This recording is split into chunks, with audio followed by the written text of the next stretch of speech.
Hello, my name is Cassandra Dueñas, and this is my Unit 3 presentation.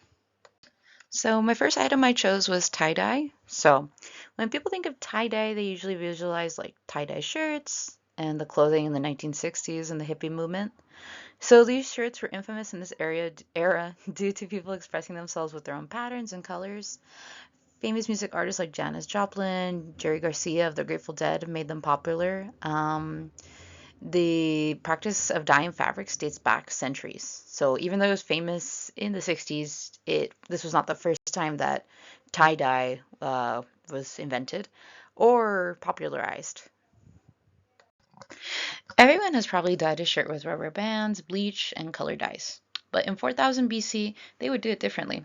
The oldest form of dyeing fabrics was in India, dating back to the 4000 BC in Indus Valley Civilization, which is based in the northern region of modern-day India, and it was called bandhani. To create bandhani, they would poke holes into a fabric and then thread it with their desired fabric and apply a dye to create the pattern and colors they wanted. Today, bandhani is often worn and given as gifts or at weddings. So on the right, I attached a photo of bandhani. Tie-dye presently. So people still make their own tie-dye shirts to express themselves, but not only are the shirts dyed, but also dresses, skirts, jackets, any kind of clothing. We can see this in everyday wear or even in couture clothing. So I attached some streetwear photos on the left. On the bottom right, we have a couture fashion runway where they tie-dyed their jean jacket. And then on the bottom left, it's a woman wearing just a basic dress that she tie-dyed. This is something you can see pretty much in everyday fashion. So it's just interesting to see how tie-dye has evolved through its creation in 4000 BC to presently 2026. My next item is miniskirts. Miniskirts are nothing strange to us today, but in the 60s, this was a revolution and a counter movement from the conservative fashion women were used to. While skirts were beginning to get shorter in the 1950s, it became iconic in the 60s. This was not just a fashion statement, but it was political. Teens no longer wanted to dress like their parents. The miniskirt was a playful, rebellious garment representing the shifts in societal dynamics. With the medical creation of the birth control pill, women could embrace their sexuality and begin to have safe sex, and the miniskirt was a representation of this liberty. One of the innovators to bring the miniskirt to popularity was Mary Quant. Quant was a shop owner and fashion designer in London, England. She owned a shop named Bazaar. Her designs offered locals alternatives. Her clothes were a far cry from what was available on the mainstream market. Her store became more than just a place to shop, but you could drink and listen to music. Also embracing the liberty that women were experiencing in the 60s with contraceptives. Women now had the freedom to choose whether they wanted to get pregnant or not, and the miniskirt was a really good representation of this, getting to choose, pushing the boundaries, really revolutionary. So miniskirts today are not as controversial or shocking as they used to be, but they still let the individual who wear them express themselves and the freedom to choose what they want to wear. There are different styles of miniskirts since the 1960s, like tube, trumpet, layered, and pencil skirts. I attached some right here on the right side. So they're not as not like the first image I inserted on the first slide of miniskirts.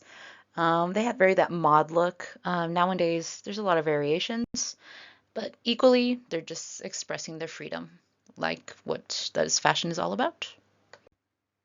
Platform boots. Platform boots were very popular in the 70s, especially in the disco scene. While these shoes had been popular before in the 30s, the 70s platforms had so many variations and flair, it stands out in fashion history. These boots were worn by both women and men. Some of the designs that made these boots so stunning were from the mind of Terry D. Haviland. He made these boots very tall and incomparable. Some of these designs had metallic leathers, exotic skins, and bold color combinations, making each pair a statement piece. In this decade, men adopted wearing these platform boots with their wide-legged bell-bottom pants. This was also a part of the peacock revolution of the 60s and 70s, when men's fashion became more flamboyant. Pants got wider, the hair got longer, and the shoes got taller. Artists like Elton John and David Bowie wore platform boots in their fashion and their performances. David Bowie was a great catalyst for blurring gender lines in this peacock revolution with his androgyny and his creativity. That we can still see the effect today. Many men blur the lines between gender roles, and they'll, be do very David Bowie-esque things like wear makeup, paint their nails, wear women's clothing, and it's just an expression of themselves. Currently, platform boots are more popular with women, but the style of the boot is not as statement themed as they used to be, but they still convey an image. The user, whoever wears them, has like the fashion aesthetic they want to convey, but they still focus on like a high functionality for like the person to get around and walk in comfortably. So they're not as unique or statement themed as the one of the 70s. Probably, because they were wearing them to concerts or discos, really showing off their individuality. But the boots of today still convey a message and they still let the user express themselves.